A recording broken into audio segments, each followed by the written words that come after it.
आप सभी का हमारे YouTube चैनल पर हार्दिक स्वागत है। आज के क्लास में हम लोग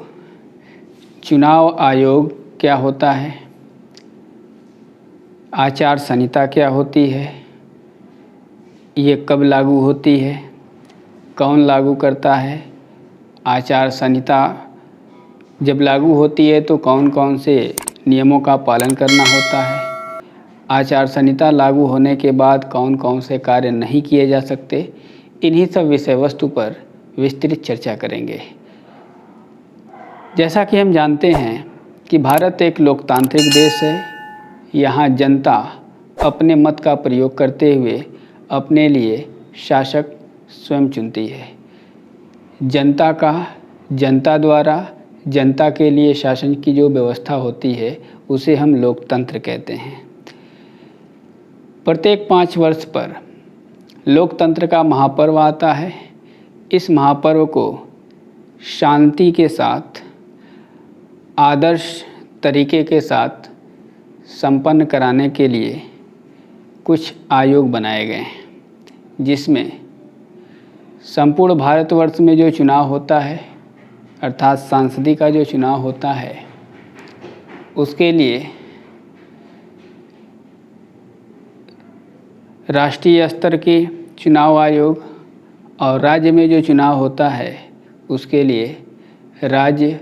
चुनाव आयोग या राज्य निर्वाचन आयोग का गठन किया गया है। राज्य का जब चुनाव आता है तो राज्य निर्वाचन आयोग इस जिम्मेदारी को निभाता है, और जब संपूर्ण भारतवर्ष का चुनाव एक साथ होता है अर्थात सांसदीय का जो चुनाव होता है तो आदर्श आचार संहिता का जो कार्य होता है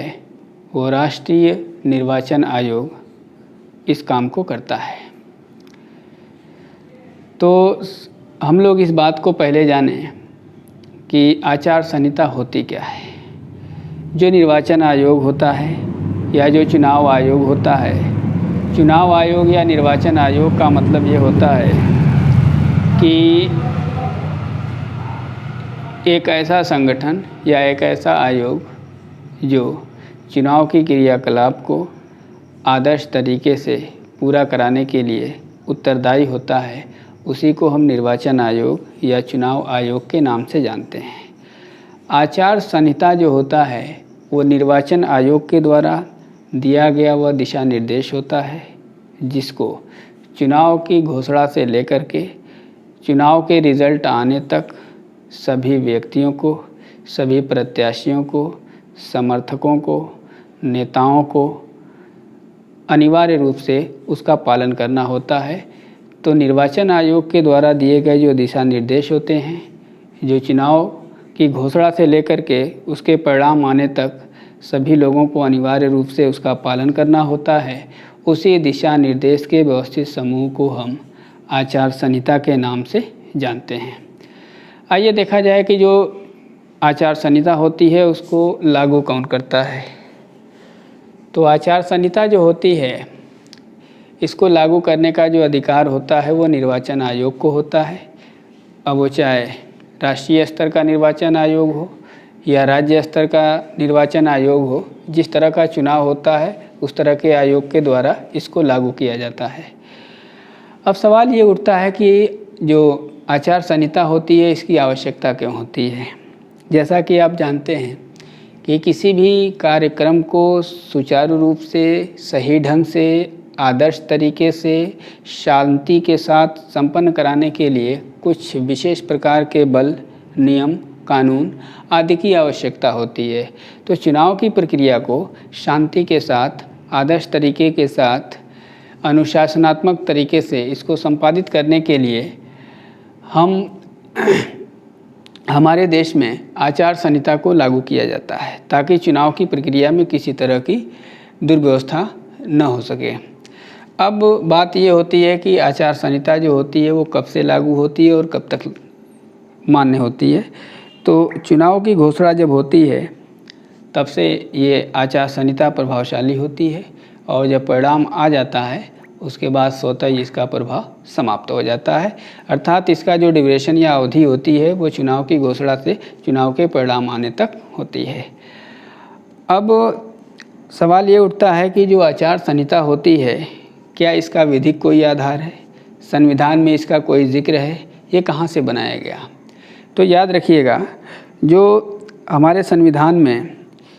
आचार संहिता के बारे में न तो कोई जिक्र है, संहिता जब लागू हो जाती है तो कौन कौन से काम नहीं हो सकते। जैसे कि अगर आचार संहिता लागू हो गई है तो विकास से संबंधित कोई भी नई घोषणा नहीं हो सकती, कोई शिलान्यास नहीं हो सकता, कोई भूमि पूजन नहीं करा सकता,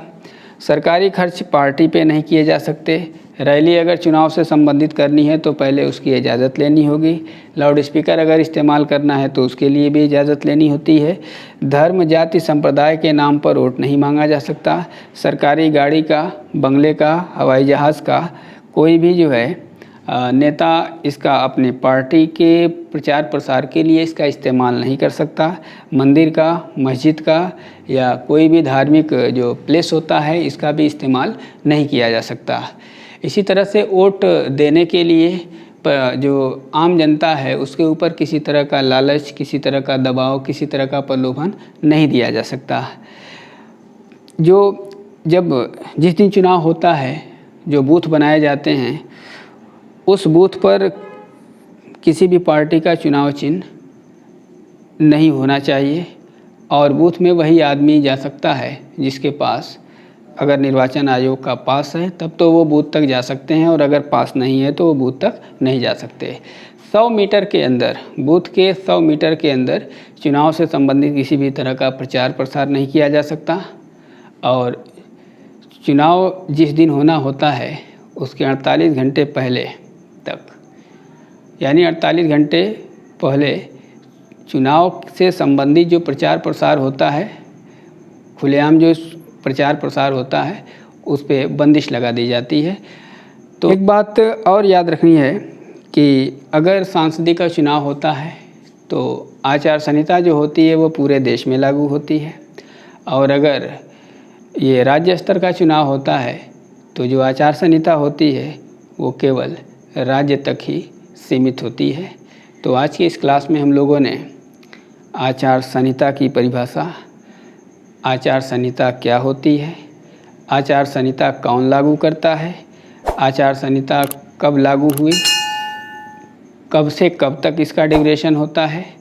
आदि से संबंधित तथ्यों का अध्ययन किया। यदि वीडियो अच्छी लगे लाइक, शेयर, कमेंट ज़रूर करें।